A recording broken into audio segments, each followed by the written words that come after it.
नमस्कार साथियों, मैं मनीष मोहाल आप सभी का आपके अपने चैनल में तहे दिल से स्वागत और अभिनंदन करता हूं। मैं उम्मीद करता हूं कि आप सभी शानदार, जबरदस्त और जिंदाबाद होंगे और आप सभी की कक्षा 12 की जो तैयारियां हैं वो काफी बेहतर चल रही होंगी।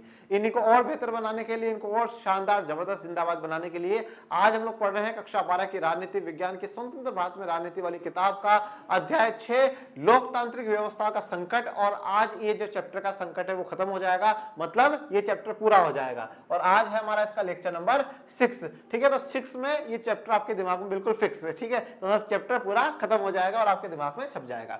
चलिए शुरू करते हैं और जानते हैं कि आज हमें क्या पढ़ना है। तो हम लोग पढ़ रहे थे आपातकाल के बाद की राजनीति, तो उसमें लोकसभा के जो चुनाव हुए 1970 के वो देख लिए, और चुनाव के बाद जो सरकार आई, जनता सरकार मतलब जनता पार्टी की जो सरकार आई, उनके बारे में हम आज जानेंगे और फिर बात करेंगे विरासत की। ठीक है, तो चलिए शुरू करते हैं आज के लेक्चर को।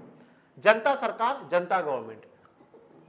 1977 के चुनाव के बाद बनी जनता पार्टी की सरकार में कोई खास तालमेल नहीं था। अब देखिए, जनता पार्टी जो बनी थी वो गठबंधन था। ठीक है, कि भाई सारी पार्टियों ने मिलकर करके क्या कर लिया, जनता पार्टी बना ली, सब मिलकर और जनता पार्टी बना ली। अब हर वर्ग, हर समुदाय के लोग तो जुड़ गए, परंतु पार्टियों के साथ मेल नहीं खा पाए, तो वो लंबे समय तक नहीं चल पाए। जनता पार्टी में तालमेल नहीं रह पाया, क्योंकि सारे के सारे लोग मिल गए और सब ये चाहते थे कि इंदिरा गांधी हारे, पर सब ये भी चाहते थे कि नहीं, सत्ता जो पावर है वो हमारे हाथ में होनी चाहिए। चुनाव के बाद नेताओं के बीच प्रधानमंत्री के पद के लिए होड़ मची। अब हर जनता पार्टी में से काफी लोग थे ऐसा चाहते थे कि भाई मैं प्रधानमंत्री बनूं, वो सोचता था नहीं मैं प्रधानमंत्री बनूं। तो इसके लिए क्या है, थोड़ा सा कंपटीशन सा क्या है जनता पार्टी के अंदर चलता रहता है। इस होड़ में कौन कौन शामिल थे? मोरारजी देसाई। मोरारजी देसाई वह व्यक्ति जो कि इंदिरा गांधी के सबसे कट्टर प्रतिनिधि थे, सबसे बड़े कॉम्पिटिटर थे इंदिरा गांधी के, वह मोरारजी देसाई चाहते थे कि मैं प्रधानमंत्री बनूं। चरण सिंह, बड़े ही लोकप्रिय नेता, बड़े ही किसान नेता, उत्तर प्रदेश के 2 बार मुख्यमंत्री रह चुके चरण सिंह चाहते थे कि मैं प्रधानमंत्री बनूं। जगजीवन राम, वह व्यक्ति जो स्वतंत्र भारत के पहले मंत्रिमंडल का सबसे युवा मंत्री होता है और जो कि जब से लोकसभा के चुनाव होना शुरू होते हैं तब से लेकर करके वो हमेशा सांसद रहता है, सबसे अनुभवी व्यक्ति इनमें जगजीवन राम जी, वो भी चाहते थे कि मैं देश का प्रधानमंत्री बनूं, और तीनों के तीनों ही जनता पार्टी में बैठे हुए हैं। ये मोरारजी देसाई है जो कि फाइनली प्रधानमंत्री पद की शपथ लेंगे। मोरारजी देसाई 1966 से 67 से ही इंदिरा गांधी के प्रतिनिधि थे, तो मेन कॉम्पिटिटर थे। ये बात हम पहले के लेक्चर्स में पढ़ चुके हैं। मोरारजी देसाई जैसे ही, सबसे पहली बात तो 1966 में जब इंदिरा गांधी को प्रधानमंत्री बनाया गया लाल बहादुर शास्त्री जी की डेथ के बाद, तो इंदिरा गांधी के सामने मोरारजी देसाई थे। मोरारजी देसाई भी चाहते थे मैं प्रधानमंत्री बनूं और इंदिरा गांधी भी चाहती थी मैं प्रधानमंत्री बनूं, पर इंदिरा गांधी को सिंडिकेट्स ने सपोर्ट कर दिया और इंदिरा गांधी उस समय प्रधानमंत्री बन गई। उसके बाद 67 में चुनाव हुए, 67 के चुनाव में जीत भी गई और मोरारजी देसाई को एक बड़ा मंत्रालय भी सौंपा गया, परंतु मोरारजी देसाई इंदिरा गांधी के 1969 में खिलाफ होते हैं कि वो राष्ट्रीयकरण कर रही है बैंकों का और प्रिवी पर्स की समाप्ति कर रही है, तो मोरारजी देसाई वहीं से विरोध में थे। फिर गुजरात के आंदोलन में हम लोगों ने देखा कि गुजरात के आंदोलन में एक मुख्य भूमिका निभाने वाला जो व्यक्ति था वो मोरारजी देसाई थे। तो मोरारजी देसाई एक बहुत बड़े कॉम्पिटिटर इंदिरा गांधी के शुरू से ही रहे हैं। जब से इंदिरा गांधी सत्ता में आई तब से एक बड़े कॉम्पिटिटर के रूप में मोरारजी देसाई रहे। दूसरा नाम है चरण सिंह जी का। भारतीय लोकदल के प्रमुख और उत्तर प्रदेश के किसान नेता थे। ठीक है, तो किसानों की उस समय बहुत बुरी हालत थी, तो उनकी हालतों को सुधारने के लिए एक बड़े नेता की आवश्यकता थी जो कि चरण सिंह जी थे, और उत्तर प्रदेश के राजनीति में बड़ा नाम था इनका। और तीसरा नाम था जगजीवन राम जी का, जो कांग्रेस सरकार के मंत्री पद पर रहने का विशाल अनुभव उनके पास था, तो बड़ा अनुभव उनके पास था। शुरुआत से ही वो लगभग मंत्री बनते हुए आ रहे थे, और ऐसा कोई सा ही डिपार्टमेंट नहीं था जिसके वो मंत्री ना बने हो, हर डिपार्टमेंट के लगभग वो मंत्री बन चुके थे। बड़ा विशाल अनुभव जो था वो जगजीवन राम जी के पास था। ये 3 बड़े नाम थे जो कि जनता पार्टी में क्या बनना चाहते थे, प्रधानमंत्री बनना चाहते थे। अब हो सकता है कि कुछ जो जनता पार्टी के लोग हैं वो मोरारजी देसाई के साथ हो, कुछ चरण सिंह जी के साथ हो, कुछ जगजीवन राम जी के साथ हो। ठीक है ना, तो तीनों के साथ कोई ना कोई तो होंगे। ठीक है, तो अब प्रधानमंत्री पर फाइनली एक ही बनेगा जो कि मोरारजी देसाई बने। बहरहाल मोरारजी देसाई प्रधानमंत्री बने, लेकिन इससे जनता पार्टी के भीतर सत्ता की खींचतान खत्म नहीं हुई। ठीक है, तो अब मोरारजी देसाई प्रधानमंत्री तो बन गए, भारत को अपना एक नया प्रधानमंत्री मिल चुका था, परंतु जनता पार्टी के अंदर जो खींचतान थी ना वो खत्म नहीं हुई थी। ठीक है, कोई यह चाहता था अभी भी कि नहीं चरण सिंह जी बने, कोई चाहता था नहीं जगजीवन राम जी बने। ठीक है, तो सबके बीच में पार्टी के अंदर थोड़ी सी खींचतान तो चल ही रही थी। मतलब वो कह सकते हैं ना, एक बिल्कुल सटीक जो फैसला लेकर के नहीं साहब मोरारजी देसाई प्रधानमंत्री है और हर सांसद मोरारजी देसाई के साथ है, पार्टी बिल्कुल समर्थन में है मोरारजी देसाई के साथ, वो वाला सीन नहीं देखने को मिल रहा था। अंदर थोड़ी सी रड़क थी, अंदर थोड़ी परेशानी चल रही थी। आपातकाल का विरोध जनता पार्टी को कुछ ही दिनों के लिए एकजुट रख सका, और जो आपातकाल का विरोध करा था जनता पार्टी ने, और उस आपातकाल के कारण ही जनता पार्टी कहीं ना कहीं सरकार में आई थी, तो वो जो आपातकाल का विरोध है वो जनता पार्टी को कुछ समय तक ही एकजुट रख सका। चुनावों से पहले ये सब ये चाहते थे कि एक बार इंदिरा गांधी हार जाए, बस एक बार इंदिरा गांधी हार जाए, हम सब मिल जाते हैं और एक बार हमारी सरकार बन जाए। परंतु अब सरकार बनने के बाद बड़ी चुनौती यह थी कि उस सरकार में सभी पार्टियां मिलजुल करके साथ रहे, पर सब ये चाहते नहीं मैं प्रधानमंत्री बनूं, मुझे मंत्री का पद मिले, मुझे ये मिले। तो ये आपातकाल के विरोध के कारण जीत तो गए, परंतु जीतने के बाद सत्ता को नहीं संभाल पाए, पार्टी को एकजुट ये सब नहीं रह पाए, एकजुट रख पाना थोड़ा सा मुश्किल हो गया। इस पार्टी के आलोचकों ने कहा कि जनता पार्टी के पास किसी दिशा, नेतृत्व अथवा एक साझे कार्यक्रम का अभाव था। तो जो भी इस जनता पार्टी के आलोचक थे, मतलब जनरली जो कांग्रेस के लोग थे, कम्युनिस्ट पार्टी, वामपंथी पार्टियों के जो लोग थे, उन्होंने ये कहा कि जो जनता पार्टी है ना, ये दिशाहीन पार्टी है, इनके पास कोई दिशा नहीं है कि हमें क्या काम करना है क्या नहीं करना, कोई नेतृत्व नहीं है, कोई लीडरशिप नहीं है। इतने सारे तो नेता हुए हैं कि भाई मैं भी प्रधानमंत्री बनना चाहता हूं, मैं भी प्रधानमंत्री बनना चाहता हूं, और कोई एक साझा कार्यक्रम नहीं है, साझा कार्यक्रम के अभाव है, कोई कार्यक्रम नहीं है इनके पास। बस इनके पास एक ही कार्यक्रम था, इंदिरा जी को हटाओ, वो हटा दिया इन्होंने, और बाकी इनका कोई कार्यक्रम नहीं कि देश को कैसे आगे लेकर के जाना है, कैसे क्या करना है। तो यहाँ पे थोड़ा सा सवाल जो आलोचकों ने वो खड़ा किया था कि भाई इनके पास ना तो कोई कार्यक्रम की दिशा है, ना कोई लीडरशिप है, ना इनके पास कोई कार्यक्रम का बोर्ड है कि भाई हमें ये काम आने वाले वर्षों में करने हैं। जनता पार्टी की सरकार कांग्रेस द्वारा अपनाई गई नीतियों में कोई बुनियादी बदलाव नहीं ला सकी। मतलब आप ये कह सकते हैं जो काम कांग्रेस ने किए थे वही काम लगभग जनता पार्टी ने करे थे। तो कोई बहुत बड़ा बुनियादी जो बदलाव है वो जनता पार्टी नहीं लेकर गए। परंतु मैं एक बात मानता हूं, जनता पार्टी ने बहुत बड़ा बदलाव करा, वो था 44वां संविधान संशोधन।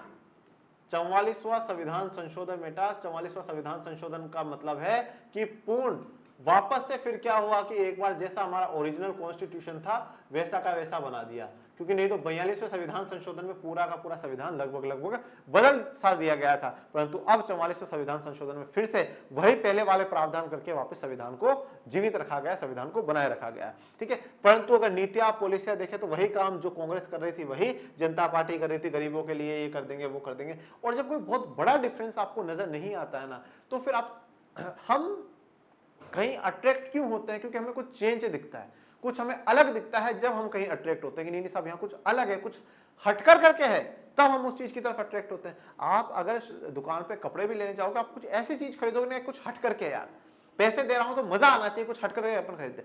और जब सब कुछ सिमिलर सा ही है तो फिर आप क्यों तो नई दुकान पे जाओगे, क्यों कुछ करोगे, उसी से आप हमेशा की तरह खरीद लोगे। तो वही बात है, जब जनता पार्टी आई है और वो कुछ नया नहीं करेगी तो फिर पब्लिक क्यों अट्रैक्ट होगी? तो पब्लिक अट्रैक्ट नहीं हो रही। वही कांग्रेस वाली सी धारा, वही कांग्रेस वाली सी रीत चलाती आ रही है, तो जनता को अट्रैक्शन का जो मौका है वो नहीं मिला। जनता पार्टी बिखर गई और मोरारजी देसाई के नेतृत्व वाली सरकार ने 18 माह में अपना बहुमत खो दिया। अब जो गठबंधन की सरकार बनी, महागठबंधन की सरकार बनी, जिसके मुखिया मोरारजी देसाई थे, वो सरकार 18 माह में गिर जाती है। 1.5 साल के अंदर ये सरकार गिर जाती है। जिस पार्टी का संघर्ष 74 से भी माने, या जिस पार्टी का संघर्ष 70-69 से भी माने, जिस पार्टी को सरकार बनाने में इतना समय लग गया, वो पार्टी सिर्फ और 1.5 साल में गिर जाती है। जिस पूरे विपक्ष की पार्टियों को एक करने में इतना समय लग गया, वो सरकार 1.5 साल में गिर जाती है। क्यों? क्योंकि एक तो गठबंधन की सरकार थी, अस्थिरता थी, एकजुटता नहीं थी। अगर एकजुटता होती तो ये सरकार लंबे समय तक चल पाती। दूसरा, कुछ बड़े बुनियादी बदलाव नहीं थे, जैसा कांग्रेस कर रही थी वैसा ही कर रहे थे। तो लोगों को लगा कि अब जनता पार्टी के पास ना तो नेतृत्व है, भाई प्रधानमंत्री के लिए यहाँ पे तो लड़ाइयाँ चल रही हैं, ठीक है, ना कोई बड़े कार्यक्रम है, जैसा कांग्रेस कर रही थी वैसे ही कर रहे हैं अभी। तो फिर बड़ा बदलाव क्या है इनमें और कांग्रेस में, क्या फर्क है? कम से कम कांग्रेस में इंदिरा गांधी जी है, जो एक हाँ चेहरा तो है ना, भाई यही प्रधानमंत्री बनेगी, एक लीडरशिप का फेस तो नजर आता है ना। तो लोग फिर वापस कांग्रेस की तरफ चले गए। कांग्रेस पार्टी के समर्थन पर दूसरी सरकार चरण सिंह के नेतृत्व में बनी। फिर कांग्रेस पार्टी ने चरण सिंह जी को समर्थन करा कि आप कांग्रेस नेता है, किसान नेता है, हम आपको समर्थन करते हैं। लेकिन बाद में कांग्रेस पार्टी ने समर्थन वापस लेने का फैसला ले लिया। तो कांग्रेस क्यों सपोर्ट कर भाई, तुम सब मेरे विपक्ष में गए हो, चलो अब आ जाओ, हट जाओ। इस वजह से चरण सिंह की सरकार मात्र 4 महीने तक सत्ता में रहती है। तो 4 महीने बाद चरण सिंह जी की सरकार भी गिर जाती है। ये चरण सिंह जी। 1980 के जनवरी में लोकसभा के लिए नए सिरे से चुनाव हुए। अब 1980 में जनवरी के लोकसभा के लिए नए सिरे से चुनाव कराए गए। फिर से चुनाव कराने की घोषणा कराई गई कि भाई अब फिर से चुनाव होंगे। इस चुनाव में जनता पार्टी बुरी तरह परास्त हुई। अब जनता पार्टी हार चुकी थी, बुरी तरीके से जनता पार्टी अब हार गई थी। जनता पार्टी को उत्तर भारत में करारी शिकस्त मिली, जबकि 1977 के चुनाव में उत्तर भारत में इस पार्टी को जबरदस्त सफलता मिली थी। अब देखिए, यही जनता पार्टी को उत्तर भारत में बहुत बुरी हार मिली है, उसी जनता पार्टी को जिसको 1977 के चुनाव में उत्तर भारत से भारी भारी बहुमत मिला था, उस उत्तर भारत में जहां कांग्रेस को एक एक सीटों के लिए तरसा दिया था जनता पार्टी ने, आज उसी जनता पार्टी की यह हालत हो चुकी थी कि उसको उसी उत्तर भारत में सीटें नहीं मिल रही है, उसी उत्तर भारत में उनको वोट नहीं मिल रहा है। इंदिरा गांधी के नेतृत्व में कांग्रेस पार्टी ने 1980 के चुनाव में एक बार फिर 1971 के चुनाव वाली कहानी दोहराते हुए भारी सफलता हासिल करी। तो फिर इंदिरा गांधी जी के नेतृत्व में, इंदिरा गांधी जी की लीडरशिप में कांग्रेस पार्टी ने फिर से इतिहास को दोहराया। 1971 में जो भारी और प्रचंड बहुमत इंदिरा गांधी जी को मिला था, जो गजब का बहुमत इंदिरा गांधी जी को मिला था, वही 1980 के चुनाव में मिला और 1980 के चुनाव में फिर से भारी सफलता के साथ, बहुत ज्यादा सीटों के साथ कांग्रेस लोकसभा में पहुंचती है और एंटर करती है लोकसभा में और सरकार बनाती है। कांग्रेस पार्टी को 353 सीटें मिली और वह सत्ता में आई। तो गजब का बहुमत था, 353 सीटें मिली है, ठीक है, और सरकार बन चुकी है। तो इंदिरा गांधी जी फिर से प्रधानमंत्री है। 1977-79 के चुनाव ने लोकतांत्रिक राजनीति का एक और सबक सिखाया, सरकार अगर अस्थिर हो और उसके भीतर कलह हो तो मतदाता ऐसी सरकार को कड़ा दंड देते हैं, ठीक है। तो भैया पहले हमने कुछ सबक लिए कि भैया अगर सरकारें लोगों की इच्छाओं के खिलाफ जाकर के काम करती है, अलोकतांत्रिक काम करती है, तो जनता उनको दंड देती है। और दूसरा सबक अब हम ये सीखने को मिलता है कि अगर सरकार अस्थिर हो, मतलब ऐसी सरकारें जो 5 साल तक नहीं चल पाए। देखिए, गठबंधन की सरकारों का बेटा फायदा भी है, नुकसान भी है।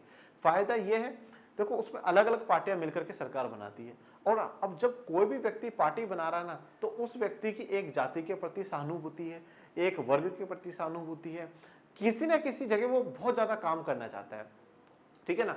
जब ये सब 2-3 पार्टियां मिलकर के बनाती हैं, तो 2-3 विचारधारा एक साथ देश को चला रही है, मतलब अलग अलग विचारधाराओं का प्रतिनिधित्व हो रहा है और अलग अलग विचारधाराएं देश को चला रही है। मतलब ऐसा नहीं है कि एक विचारधारा के हाथ में देश आ गया और दूसरी विचारधारा को वो खत्म कर देगी। तो गठबंधन का ये फायदा है। गठबंधन का नुकसान क्या है, अब अलग अलग पार्टियां मिल तो जाती है, परंतु जो सत्ता पाने की जो होड़ है ना, वो उन पार्टियों में खत्म नहीं होती। वो चाहती है मैं भी प्रधानमंत्री बनूं, मेरे पार्टी के इतने मंत्री जो हों वो बड़े पदों पे बैठे, इतने मंत्री बनने चाहिए, वो होड़ खत्म नहीं होती। जब वो होड़ खत्म नहीं होती है तो वो सरकारें कम समय में गिरना शुरू हो जाती है। नहीं साहब, तो आप हमारी बात नहीं मान रहे हो, हम ये समर्थन खींच रहे हैं, लो बहुमत खत्म, सरकार गिरी। अस्थिरता होती, कभी भी सरकार गिर सकती है। जैसा कि अभी हमने देखा कि 2 सालों के अंदर 2 बार सरकारें बदली, एक मोरारजी देसाई जी की और एक चरण सिंह जी की। तो अगर सरकार अस्थिर हो, मतलब जो 5 साल तक ना चल सके, जिसके अंदर कलह हो, मतलब झगड़ा चल रहा हो, तो ऐसे लोगों को, ऐसे सरकारों को, ऐसी पार्टी को भी मतदाता क्या है, कड़ा दंड देते हैं, मतलब उनको चुनाव हरा देते हैं। अब बात करते हैं हम लोग किसकी, विरासत की, ठीक है। तो 1977 के चुनाव में क्या हुआ हमने वो जान लिया। उसके बाद जनता पार्टी की सरकार आई, वो हम लोगों ने जान लिया। जनता पार्टी की सरकार ने क्या करा, जनता पार्टी की सरकार गिर गई। और उसके बाद 1980 के जो लोकसभा चुनाव हुए वो भी हमने जान लिए। तो अभी तक हमने कितने चुनाव की बात कर ली, हमने बात कर ली 1952 के चुनाव, 57 के चुनाव, 62 के चुनाव, 67 के चुनाव, 71 के चुनाव, 77 के चुनाव और 80 के चुनाव। तो 2, 2, 4, 2, 6 और 7 लोकसभा चुनाव की बात हम लोग कर चुके हैं। 7 लोकसभा चुनाव की हम लोग बात कर चुके हैं। चैप्टर 1 से लेकर के आज चैप्टर 6 तक हमने 7 लोकसभा चुनाव को कवर करा है। अब कभी आराम से फुर्सत में बैठ करके इन 7 लोकसभा चुनावों पर एक बार नजर दौड़ाइएगा, सोचिएगा, समझिएगा कि किस प्रकार से कांग्रेस का वर्चस्व रहा, कब कांग्रेस का वर्चस्व गिरा, कब कांग्रेस में बदलाव आना शुरू हुआ, क्या कांग्रेस की महत्वता, क्या कांग्रेस की इंपोर्टेंस रही, ये 7 चुनाव। अब 80 के बाद के जो चुनाव है, जो कि 84 में होने वाले हैं, जिसका नेतृत्व राजीव गांधी जी करेंगे, ठीक है। और यहाँ पे फिर 84 में इंदिरा गांधी जी का देहांत हो जाएगा, इंदिरा गांधी जी की मृत्यु हो जाएगी। तो एक इंदिरा गांधी जी का दौर है वो भी रुक जाएगा। फिर राजीव गांधी जी का समय आएगा, फिर 89 से गठबंधन की सरकारें चलती हुई आएंगी। ये सब आगे के चैप्टर की कथा है, आगे के चैप्टर की कहानियां हैं, ठीक है। परंतु इस आपातकाल से क्या मिला, क्या विरासत थी, ये 1980 के चुनाव से क्या मिला, क्या विरासत थी, ये सब अब जान लेते हैं। कुछ सवाल यहाँ पे हमारे सामने है। लेकिन क्या 1980 के चुनाव में सिर्फ इंदिरा गांधी की वापसी हुई थी? क्या मामला इतना बड़ा था? क्या 1980 के चुनाव सिर्फ हमें यह बताने कि हाँ बस एक नॉर्मल सी प्रक्रिया है कि इंदिरा गांधी वापस चुन करके आगे, सिर्फ इतना सा मामला? ये कुछ बड़े बदलाव के संकेत है? क्या इंदिरा गांधी वापस वैसा ही शासन करेगी जैसा कि पहले कर रही थी, मतलब आपातकाल के दौरान? क्या था मामला, उसको समझिए। 77 और 80 के चुनाव के बीच दलगत प्रणाली में नाटकीय बदलाव आए। ठीक है, दलगत प्रणाली मतलब जो हमारे यहाँ पे पार्टी सिस्टम है, ठीक है ना, उसमें बड़े बदलाव आपको देखने को मिलते हैं। ठीक है, नाटकीय बदलाव का मतलब है मतलब बहुत जल्दी जल्दी कुछ ना कुछ बदलाव आपको देखने को मिलते हैं। ठीक है, सरकार गिरी, आपातकाल लगा, सरकार गिरी, चुनाव हुए, फिर नई सरकार आई, फिर वो गिरी, फिर एक नई सरकार आई, फिर नए से चुनाव कराए गए, फिर एक नई सरकार आई। काफी बड़े बदलाव हमें देखने को मिलते हैं। 1969 के बाद से कांग्रेस का सबको समाहित करके चलने वाला स्वभाव बदलना शुरू हुआ था। देखिए, अब आप इस चीज को समझिएगा, 1885 से लेकर के 1885 से लेकर करके 1969 तक कांग्रेस के लिए एक शब्द इस्तेमाल करा गया था कि सामाजिक एवं विचार धारात्मक गठबंधन। ये हेडिंग मैंने आपको पढ़ाई है। ठीक है, सामाजिक एवं विचारधारात्मक गठबंधन, कि कांग्रेस एक सामाजिक और विचारधारात्मक गठबंधन है। ऐसा इसमें क्या पढ़ा था अपन लोगों ने, मैंने इसमें आपको पढ़ाया था कि सामाजिक गठबंधन का मतलब यह है कि इसमें हर वर्ग, हर समूह के लोग हैं।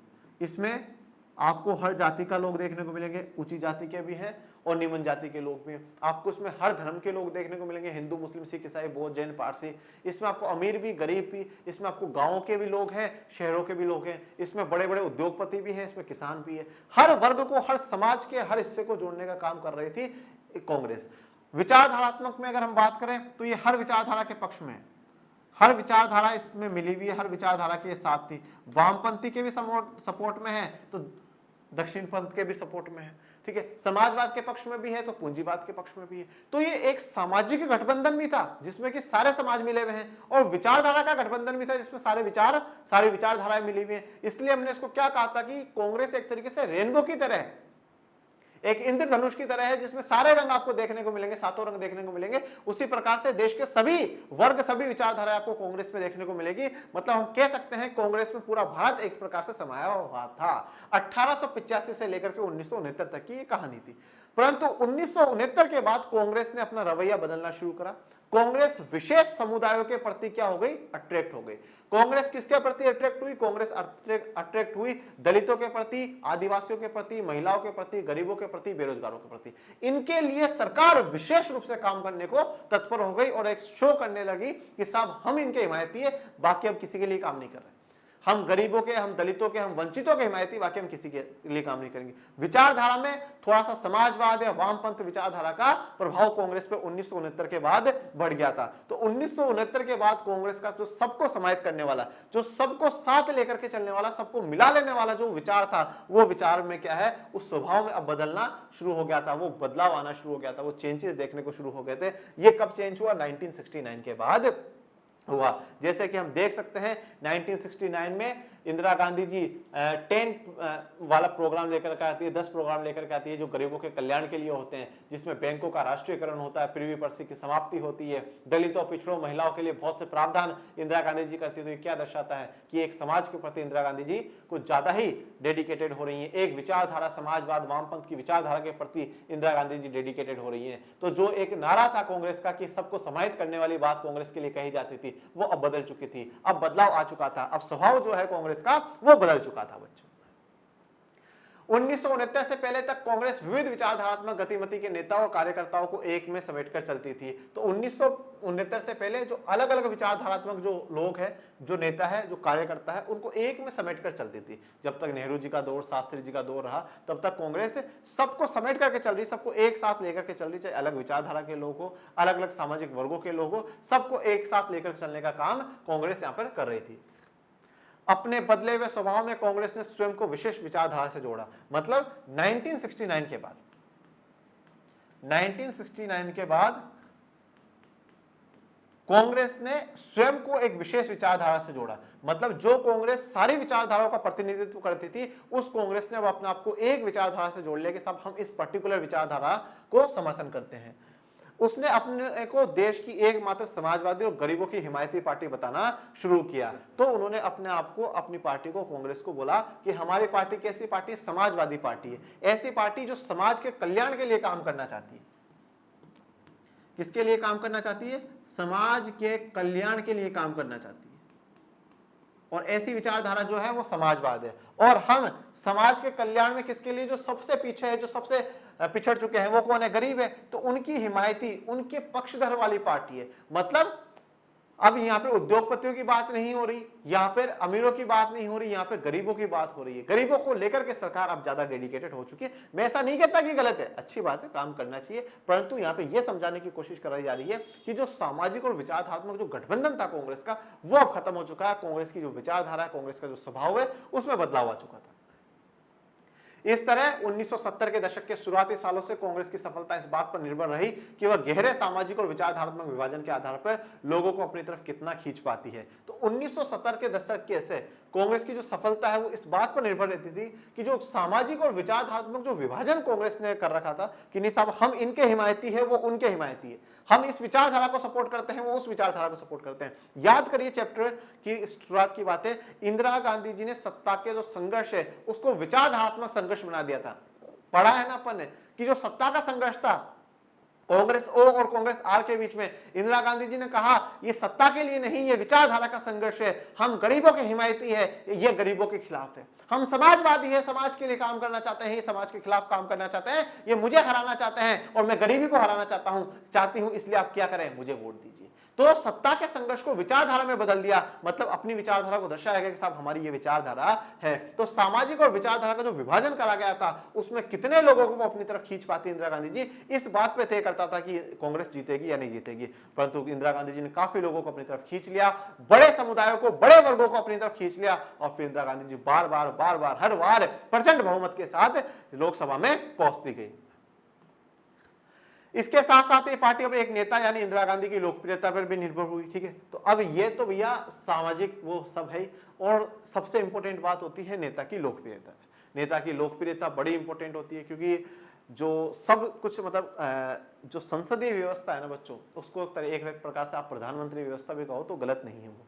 ठीक है, क्योंकि सब कुछ प्रधानमंत्री के चेहरे पर होता है। प्रधानमंत्री अगर पावरफुल लीडर है तो 100% उसकी पार्टी जीतेगी, और जनरली प्रधानमंत्री भी वही बनते हैं जो पावरफुल लीडर होते हैं। पावरफुल मतलब उनकी काफी लोकप्रियता होती है। अगर आप भारत के इतिहास में उठा करके देखें, जवाहरलाल नेहरू बड़े लोकप्रिय नेता थे, इसलिए क्या हुआ, चुनाव नहीं हारे। जब तक रहे वो चुनाव हारे ही नहीं, लगातार बैक टू बैक चुनाव जीतते गए, और 1962 तक चुनाव में रहे। 62 में भी सरकार बनाई, 64 में जब तक थे वो तब तक चुनाव जीतते रहे। उसके बाद बात करें इंदिरा गांधी जी की, इंदिरा गांधी जी से 77 के चुनाव हारी, परंतु लोकप्रिय बहुत थी। 67 से उनका काफी दबदबा था। पाकिस्तान को हराना, बांग्लादेश को आजाद कराने एक बड़ा कारनामा इंदिरा गांधी जी का था। इंदिरा गांधी जी लोकप्रिय नेता रहे। और उसके बाद इंदिरा गांधी जी के बाद आज जो दौर है वो नरेंद्र मोदी जी का है। ठीक है, लोग वोट बीजेपी को नहीं देते हैं, वोट नरेंद्र मोदी को देते हैं। ठीक है, नरेंद्र मोदी जी का जो चेहरा है वो लोकप्रिय है। लोग नरेंद्र मोदी जी के नाम पर मतदान करने जाते हैं। अगर पार्षद का भी चुनाव होता तो लोग कहते नहीं साहब बीजेपी को वोट देना, मोदी जी को वोट देना साहब। ये लोकप्रियता होती है। ठीक है, ये लोकप्रियता होती है, और गजब की लोकप्रियता। ये जो 3 नेताओं के मैंने नाम लिए, अब आप मोदी जी का भी देख लीजिए। 2002 से गुजरात के चुनाव लड़ते हुए आ रहे हैं, वो आज तक चुनाव नहीं आ रहे, क्योंकि उनकी लोकप्रियता है, पॉपुलैरिटी है, और उस पॉपुलैरिटी के कारण क्या है, बैक टू बैक चुनाव जीतते जाते हैं। तो यही बात कांग्रेस के साथ है कि एक तो कितने लोगों को अपने तरफ अट्रैक्ट कर पाते हैं वो, और दूसरी बात है कि नेता की लोकप्रियता होती है, पॉपुलैरिटी होती है, उसके फेस पर वोट मिल जाता है। उसके फेस पर वोट नहीं, साहब इसके, अरे इस व्यक्ति को देना साहब, देना इसी को देंगे हम, नहीं तो बाकी दूसरे को नहीं देंगे। कांग्रेस की प्रकृति में आए बदलाव के मद्देनजर अन्य विपक्षी दल गैर कांग्रेसवाद की राजनीति की तरफ मुड़े। तो अब जो कांग्रेस की जो प्रकृति में बदलाव आया, जो चेंज आया, तो अब बाकी जितने विपक्षी दल हैं उन्होंने क्या करा, एक गठबंधन बनाया और एक नाम दिया गया गैर कांग्रेसवाद, नॉन कांग्रेसिज्म, कि कांग्रेस जो वाद है ये गलत है, ये सबके लिए काम होना चाहिए, सबका साथ होना चाहिए, जो कि अब गलत है और हम ये काम करके दिखाएंगे, विपक्षी दल कह रहे हैं। विपक्ष के नेताओं को अब ये बात साफ साफ नजर आने लगी कि चुनाव में गैर कांग्रेसी वोट बिखरने नहीं चाहिए। ठीक है, तो उनको पता चल गया कि अगर हमें कांग्रेस को हराना है और कांग्रेस को हटाना है तो जो गैर कांग्रेसी वोट है, मतलब जो अलग अलग हमारी विपक्षी पार्टियां जो इनके वोट है वो बिखरने नहीं चाहिए, वो हम सबको मिलजुल करके मिलने चाहिए और कांग्रेस को हटाना। और अगर बिखर जाएंगे तो कांग्रेस के पास इतना जन समर्थन है कि वो आसानी से लोकसभा में पहुंच जाएगी, जो कि 1977 में करके भी दिखाया। इस चीज ने 1977 के चुनाव में एक बड़ी भूमिका निभाई। ठीक है, एक बड़ी भूमिका निभाई 1977 के चुनाव में, जिसमें कि जनता दल बनाया गया, जनता पार्टी बनाई गई, और उसमें यही करा गया कि भैया जो अलग अलग हम पार्टियां हैं जो कांग्रेस से अलग हैं वो सब मिलकर करके हम क्या करें, सरकार बनाएंगे तो आइए सब मिलकर कांग्रेस को हटाते हैं। अप्रत्यक्ष रूप से 1977 के बाद पिछड़े वर्गों की भलाई का मुद्दा भारतीय राजनीति पर हावी होना शुरू हुआ। देखिए, अब अप्रत्यक्ष रूप से इनडायरेक्टली तरीके से 1977 के बाद पिछड़े वर्ग की भलाई का मुद्दा अब भारत की राजनीति में शुरू हो चुका था। मतलब 1967 के बाद इंदिरा गांधी दलितों पर, आदिवासियों पर, पिछड़े वर्गों पर ज्यादा काम करना, उनके लिए नारेबाजी करना, उनके लिए ज्यादा से ज्यादा कार्य करना, समाजवाद की नीति अपनाना, ये मुद्दा उठ चुका था। परंतु 1977 के बाद पिछड़े वर्ग की भलाई, जिसे हम जनरली ओबीसी कह रहे हैं, अदर बैकवर्ड जो कास्ट है आज की, वो कह रहे हैं, उनका भारतीय राजनीति पर अब हावी होना शुरू हो चुका था।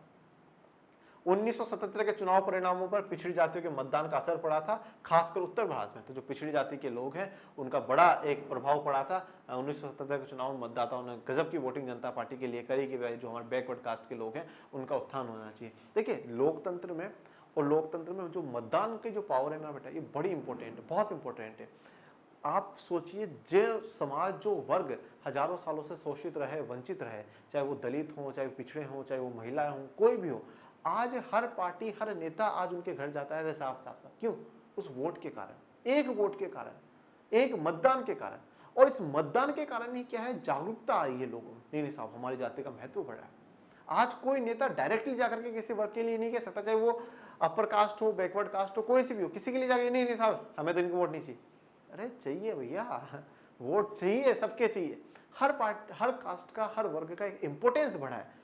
उन वर्गों का विशेष करके बढ़ा है जिनको कि पहले हजारों सालों तक पहले पूछा ही नहीं गया था। आज उनका इंपोर्टेंस बढ़ चुका है, जैसा कि एक उदाहरण हम देख रहे हैं, क्योंकि अब मतदान करने वाले लोग हैं, अब वोट डालने वाले लोग हैं। और इंडियन सोसाइटी में ज्यादा परसेंटेज किसका है? जो बैकवर्ड कास्ट हैं, जो लोअर कास्ट के लोग हैं, उनका ज्यादा परसेंटेज है। और अगर उनसे खफा रहेंगी सरकार है, अगर उनको खफा रखेंगे तो फिर कैसे सरकार बनना पॉसिबल है? ये बात यहाँ पे बताई गई। 77 के बाद जो पिछड़ी जाति है उनका उत्थान हुआ है, या उनका रोल जो है राजनीति में वो बढ़ा है। लोकसभा के चुनाव के बाद 1977 में कई राज्यों में विधानसभा के भी चुनाव हुए, ठीक है। तो जो स्टेट लेजिस्लेटिव असेंबली है वहां के भी चुनाव हुए। इसमें भी उत्तर भारत के राज्यों में गैर कांग्रेसी सरकारें बनी। अब उत्तर भारत के राज्यों में जो है वो गैर कांग्रेसी सरकार बनी। देखिए, अब बार बार मैं बात ध्यान दीजिएगा, उत्तर भारत के राज्य, उत्तर भारत के राज्य, उत्तर भारत के राज्य। ये क्यों? क्योंकि मैं आपको पहले भी कह चुका हूं कि दक्षिण भारत में जाति धर्म ज्यादा महत्व नहीं रखता, वहां पर भाषा बड़ा क्रिटिकल मुद्दा है। अगर भाषा के ऊपर आपने कुछ बोल दिया ना तो आप गए बाहर, आप नहीं जीत पाओगे। और उत्तर भारत में जाति और धर्म लोगों के लिए बड़ा वो है कि अगर आपने जाति धर्म के विपक्ष में बोल दिया वो सरकारें नहीं बन सकती, ठीक है। और दक्षिण में जो है वो भाषा ज्यादा इंपॉर्टेंट है। जैसा कि हमने देखा था, डीएमके की सरकार बन चुकी थी सिर्फ इस आधार पर कि 67 के चुनाव में सिर्फ इस आधार पर कि क्योंकि भाई जो केंद्र सरकार है वो इंग्लिश को हटाना चाहती थी और सारी जगह हिंदी को इंप्लीमेंट करना चाहती थी, सिर्फ एक भाषा के आधार पर।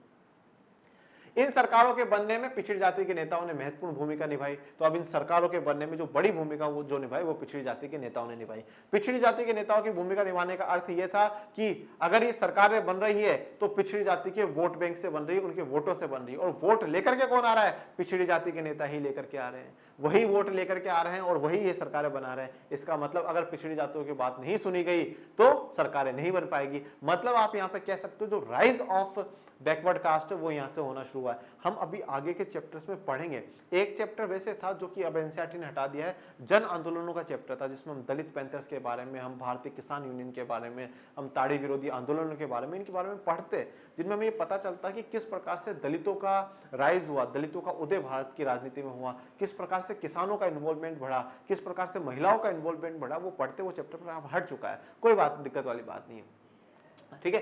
तो भूमिका समय के साथ इन लोगों की बढ़ी है, रोल इनका बढ़ा है। और 70-80 के बाद का जो दौर है ना बेटा, आप ये कहिए कि 80 के दौर के बाद भारतीय राजनीति में बड़े परिवर्तन देखने को मिले। 89 के बाद गठबंधन की सरकारें बनने लगी, दलितों का, महिलाओं का, पिछड़ी जातियों का वर्चस्व बढ़ने लगा, राजनीति में उनका रोल बढ़ने लगा। सरकारें अब एक्टिव हो चुकी थी कि नहीं भैया, इनको वोट के बिना अब सरकारें नहीं बन सकती। वो दिन गए जब हम इनसे झूठे वादे करके सरकार बना लेते, पर अब एक्टिव है, अब शिक्षित है और इनके वोटों के अनुसार अब हमें काम भी करना पड़ेगा। अब महत्व, इंपोर्टेंस जो है वो पिछड़ी जातियों का बढ़ चुका था। बिहार में अन्य पिछड़ी जातियों के आरक्षण के सवाल पर बहुत शोर मचा था। अब आप सबने क्लास 11th में पढ़ा है कि जो शुरुआत में जब संविधान लागू हुआ तो SC ST को रिजर्वेशन दिया गया, दलितों और आदिवासियों को रिजर्वेशन आरक्षण की व्यवस्था करी गई।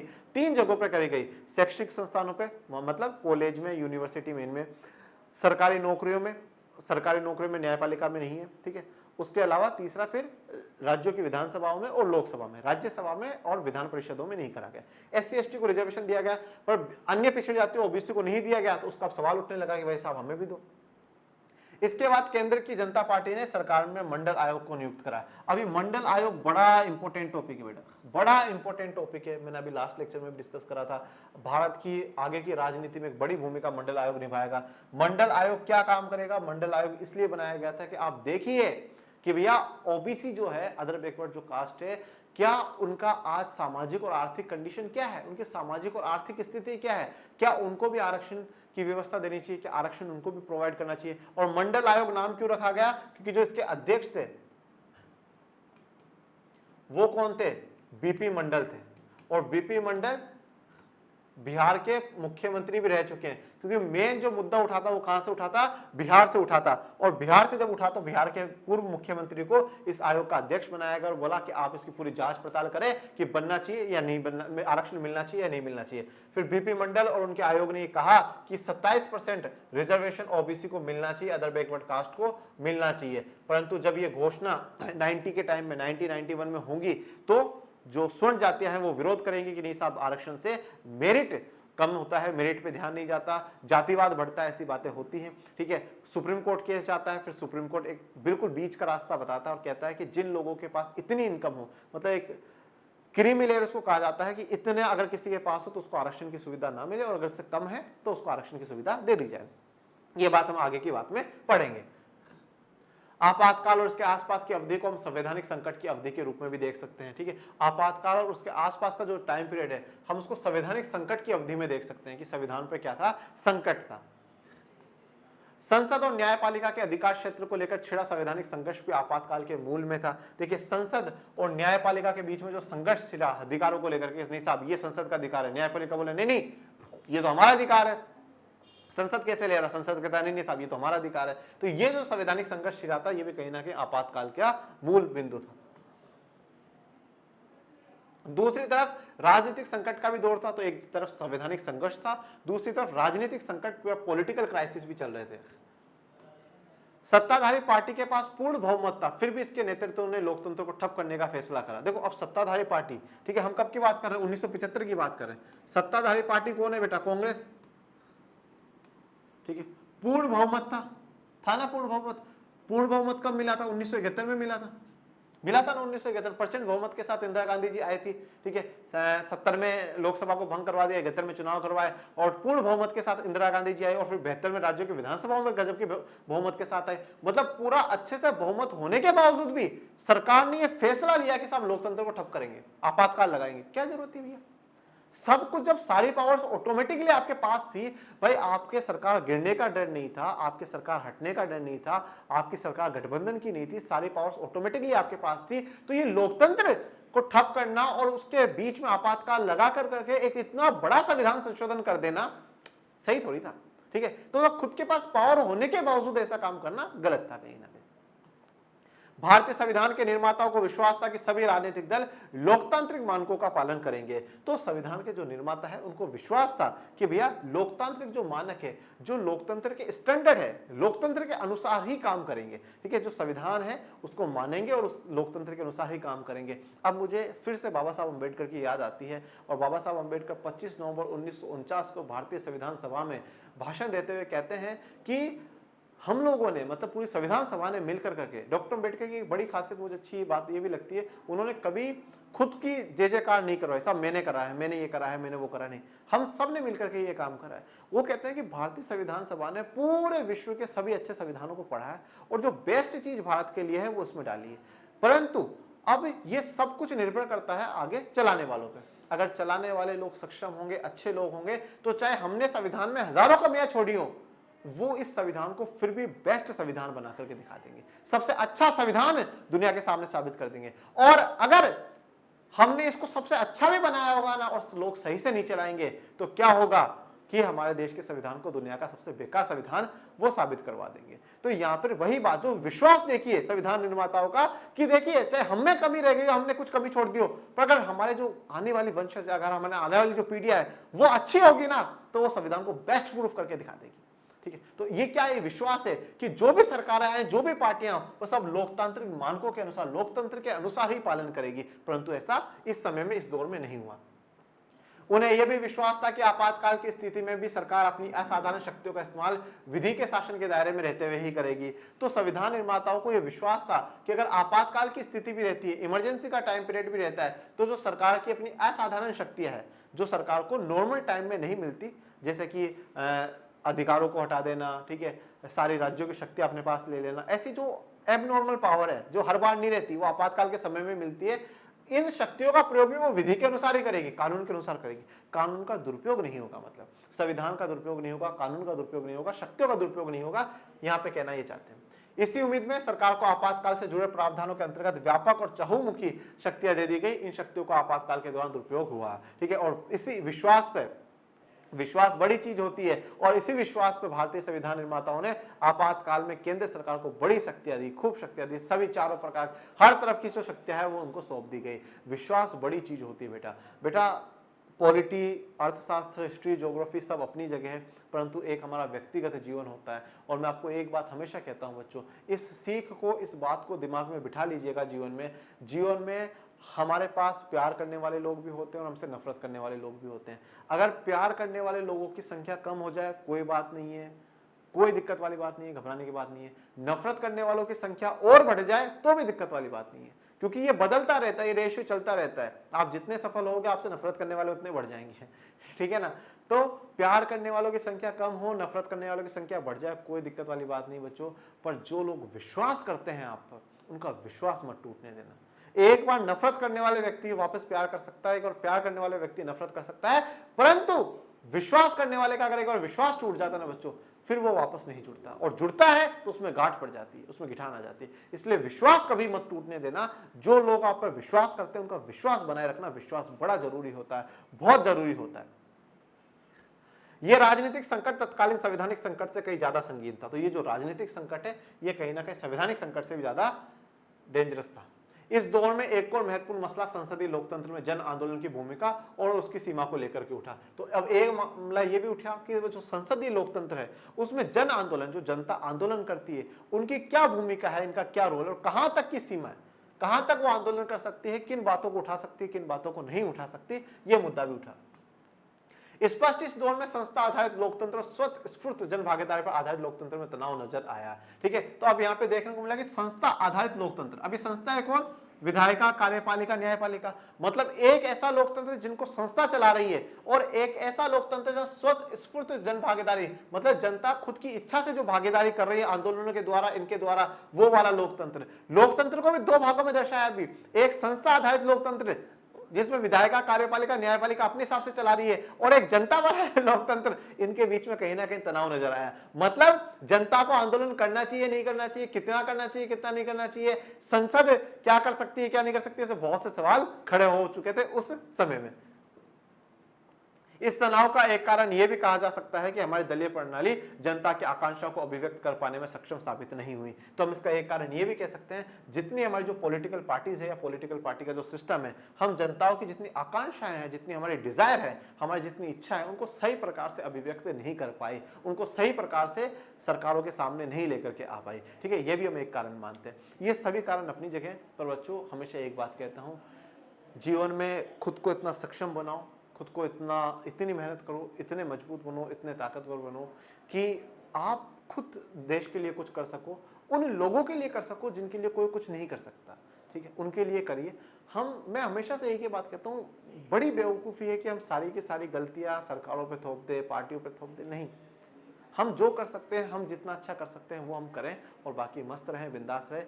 देश के हित में हर काम हो, हर व्यक्ति के हित में काम हो, ऐसे काम हम लोग करें। इसलिए कहता हूं कि मन लगा करके पढ़ो, कलेक्टर बनो, 10-15 साल नौकरी करो, फिर सांसद बनो, विधायक बनो, मंत्री बनो, ठीक है, और सच में उन वर्गों के लिए काम करो जहां तक पहुंच नहीं हो पा रही है, वो गरीब वर्ग हो, वो वंचित लोग हो, उनके लिए काम करो, उनको भी वो संसाधन, वह चीजें प्रोवाइड कराने की कोशिश करो जो आपको मिली है, जो देश के संपन्न वर्ग को, संपन्न लोगों को मिलती है, ठीक है। ऐसे काम करिए। इसलिए पढ़िए, मस्त रहिए, बिंदास रहिए, कलेक्टर बाबू बनिए, और फिर आगे देश के बड़े पदों तक पहुंची है, ठीक है। और अब अपन तो अगले चैप्टर में पहुंचेंगे ठीक है, अपन तो अगले चैप्टर में पहुंचेंगे। और आज इसी लेक्चर के साथ हमारा चैप्टर खत्म हो जाता है। और आपको कोई समस्या हो, कोई डाउट हो, कोई दिक्कत हो तो कमेंट बॉक्स में बताइएगा। और ये भी बताइएगा ये पूरा चैप्टर आपको कैसा लगा, शानदार, जबरदस्त, जिंदाबाद लगा तो कमेंट बॉक्स में लिख दीजिएगा। और कोई भी इस शिक्षा से भी वंचित ना रह पाए, इसलिए आप ज्यादा से ज्यादा लाइक, शेयर, सब्सक्राइब भी कर दीजिएगा, तो आपका योगदान यहीं से शुरू हो जाता है। और टेलीग्राम चैनल को ज्वाइन करना बिल्कुल भी ना भूलें, जिसका लिंक आपको डिस्क्रिप्शन में मिल जाएगा। और पढ़ते रहिए, आगे बढ़ते रहिए। मिलेंगे नेक्स्ट लेक्चर में, तब तक के लिए थैंक यू सो मच। जय हिंद, जय भारत।